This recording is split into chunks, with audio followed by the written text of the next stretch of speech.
এটা হলো new jersey. এবার মনে হচ্ছে কল্যাণী আইটাই মোড়কে টক্কর দেওয়ার জন্য তৈরি করতে চলেছে কল্যাণী রথতলা মোড়ের এই প্যান্ডেলটি। এই বাস দুটোকে উপরে তোলা হবে, তোমরা একবার দেখো কিভাবে বাস দুটোকে উপরে তোলা হয়। এই প্যান্ডেলটি কি থেমে তৈরি হচ্ছে, কোনো অবধি কাজ পৌঁছালো। আর এইটা হচ্ছে উপরে ওঠার জন্য সিঁড়ি তৈরি করেছে।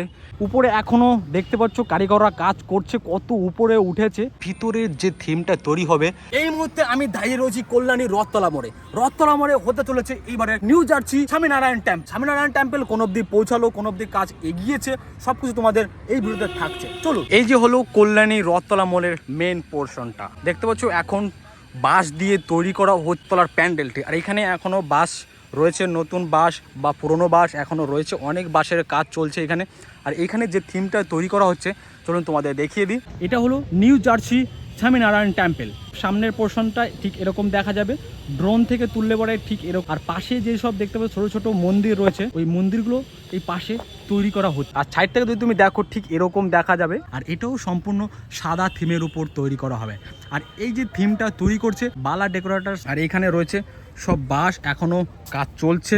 এই জায়গাটা হচ্ছে এখানে এন্ট্রি গেট, এই গেট দিয়ে তোমাদের ঢুকতে হবে। এবার মনে হচ্ছে কল্যাণী আইটাই মোড়কে টক্কর দেওয়ার জন্য তৈরি করতে চলেছে কল্যাণী রথতলা মোড়ের এই প্যান্ডেলটি। বাসটা উপরে তোলার জন্য এখানে বেঁধে দিচ্ছে, দেখা যায় কিভাবে উপরে এই বাসগুলো পাঠানো হয়। এই বাস দুটোকে উপরে তোলা হবে, তোমরা একবার দেখো কিভাবে বাস দুটোকে উপরে তোলা হয়। এই পাশ থেকে আঙ্কেল টানছে, টানলে পরে মনে হয় এই বাস দুটো উপরে চলে যাবে। দেখো কিভাবে পাঠানো হচ্ছে, এটা অন্যরকম টেকনোলজি ইউজ করা হচ্ছে। দেখো অটোমেটিকলি বাসতে চলে যাচ্ছে, আঙ্কেল এদিকে শুধু টানছে আর এই বাসটা অটোমেটিকলি উপরে চলে যাচ্ছে। তুমি দেখো, দেখার মতন একটা টেকনোলজি ইউজ করছে। প্যান্ডেলটি এখনো সম্পূর্ণ হয়নি, এখন শুধু বাসের কাজ করা হচ্ছে, এখনো অনেক কিছু বাকি রয়েছে। অনেক রিক্সের উপরে কাজ করছে, কোনো রকম কোনো সেফটি ইউজ করছে না। এখন আমরা ভিতর দিকে যাব, দেখবো যে ফাইবারের কাজ কতদূর আগালো। দেখতে পাচ্ছ ওই পাশ দিয়ে তোমাদের ঢুকতে হবে, আর এই পাশে হচ্ছে এক্সিট গেট। ওই পাশে ঢুকে মায়ের দর্শন করে তোমরা এই পাশে এক্সিট করবা তোমরা। আর আমরা এখন ভিতরের দিকে যাব, দেখি ফাইবারের কাজ কতদূর আগালো। দেখতে পাচ্ছ যে ভিতরের যে থিমটা তৈরি হবে, যখন সম্পূর্ণ তৈরি হয়ে যাবে তখন দেখতে কি অপরূপ লাগবে। মন্দিরের উপর যে চূড়াগুলো আছে, চূড়াগুলো রেডি হয়ে গেছে, চূড়াগুলো একদম পুরো এগুলো ফাইবার দিয়ে তৈরি করা হয়েছে, রং করাও কমপ্লিট হয়ে গেছে। এদিকে এইটা এখনও রং করা কমপ্লিট হয়নি। আর এদিকে আঙ্কেল তৈরি করছে সম্পূর্ণ ফাইবার। ওই যে জিনিসগুলো দেখতে পাচ্ছ ডবে রয়েছে সব রকমের কেমিক্যাল, যাতে ফাইবার দিয়ে টেক্সচারটা তৈরি করা হয়। এইগুলো শুকানোর জন্য দেখতে পাচ্ছ এইগুলো, এখানে ফাইবারের কাজ চলছে। আর এখানে সমস্ত যাতে সব কাঠের যে টেক্সচারগুলো সব রেডি হয়ে গেছে, এখন শুধু লাগাতে হবে। আর এখানে এক্সট্রা যেসব কাঠ সব এখানে রাখা হয়েছে, যখন দরকার হবে তখন এগুলো ইউজ করা হবে। এগুলো সম্পূর্ণ টেক্সচারগুলো তৈরি করা হয়ে গেছে। অনেক কাঠের কাজ দেখতে পাচ্ছ, বহুত কাঠের কাজ। এক একটা প্যান্ডেল তৈরি করতে কত লাখ লাখ টাকা এখানে খরচা করা হয়, তোমরা একবার দেখলে পরে বুঝতে পারবে কত জিনিস, কত কারিগরের কাজ। আর এইটা হচ্ছে উপরে ওঠার জন্য সিঁড়ি তৈরি করেছে, সেম আইটাই মোড়ে যেভাবে তৈরি করেছিল। সব কাঁচা বাঁশ সব কাটিং করে রেখেছে। এইদিকে আঙ্কেল আর একটা বাঁশ তুলবে। বাঁশ তোলার সিস্টেমটা আমার কাছে খুবই দারুণ লাগলো দেখতে। আবার দুটি বাঁশ বাঁধা হচ্ছে উপরে তোলার জন্য। অক্ষয় তিথিতে শুরু হয়েছে প্যান্ডেলটি তৈরি করা। আর বলছি এটা কত ফুট উচ্চতা? এটা সম্পূর্ণ কি মানে ফাইবার দিয়ে তৈরি হবে না কাপড়ের ইউজ হবে? ফাইবার, কাপড় আর ফোম। আর ভিতরে যে ডিজাইনটা হবে ওটা কি দিয়ে তৈরি হবে? সব ফোম দিয়ে তৈরি হবে, ফোম আর ফাইবার। ভিতরে যে টেক্সচারটা তৈরি হবে বা ডিজাইনটা। আর বলছি যে স্বামীনারায়ণ যে টেম্পল যে পাশে যে ছোটো ছোটো যে মন্দিরগুলো, ওইগুলো কি তৈরি করা হবে? হ্যাঁ হ্যাঁ, ও যা যা আছে সবই হবে, সব সেম টু সেম হবে এখানে?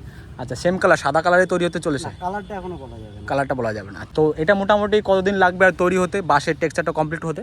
বাকি স্ট্রাকচার কমপ্লিট হচ্ছে, এই যেটা বাদ দিয়ে এটা হচ্ছে 90 ফুট হাইট।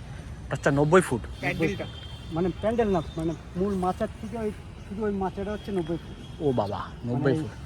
এখানে হচ্ছে 70 ফুট, 70 ফুটের উপর হচ্ছে 90 ফুট। আর টোটাল যে উচ্চতা ওটা 160 ফুট উচ্চতা? যে প্যান্ডেলটা সেটা হচ্ছে বাপ, পাশে হচ্ছে 160 কমপ্লিট। আচ্ছা আচ্ছা আচ্ছা। বাটাম আছে, বাটাম ফাটাম দিয়ে আর 15-17 মতো, তাহলে 160 থেকে 70 এভারেজ 70-80 টার্গেট আছে, মানে 80 target উপরে মুঠো ফুটো আছে তো। আচ্ছা আচ্ছা আচ্ছা। আর বলছি কি এই যে পুরো প্যান্ডেলটি যে ফর্মের বা তোমার যে ফাইবারের কাজটি, এটা কবে থেকে শুরু হবে? এটা শুরু হয়ে গেছে, এই মাসের থেকে শুরু হয়ে যাবে কি? ফাইবারের কাজ শুরু হয়ে গেছে। ফাইবার উপরে শুরু হয়ে গেছে তাই তো? উপরে না, বাইরে মানে জিনিসগুলো তৈরি হচ্ছে। আচ্ছা আচ্ছা আর ফোমের কাজ 22 না হলে 23 থেকে শুরু হয়ে গেছে। আচ্ছা, তার মানে আমরা বুঝতে পারছি যে এটা দুর্গাপুজো শুরু হওয়ার আগে এক সপ্তাহ আগে পুরোপুরি কমপ্লিট হয়ে যাবে। মহালয়া আমরা হ্যান্ড ওভার করি। আচ্ছা, মহালয় পুরোপুরি কমপ্লিট হয়ে যাবে তাই তো? আকাশ যদি ভালো রাখে আমরা পাবো। আচ্ছা আচ্ছা। 24 ঘন্টা কাজ চলছে তাই তো? 2 ঘন্টা বলতে বলা ভুল, আমাদের রাত 10টা 11টা পর্যন্ত কাজ চলছে। আচ্ছা আচ্ছা, কতগুলো কারিগর এখানে কাজ করছে? টোটাল যে গড় এবারে 30 জন।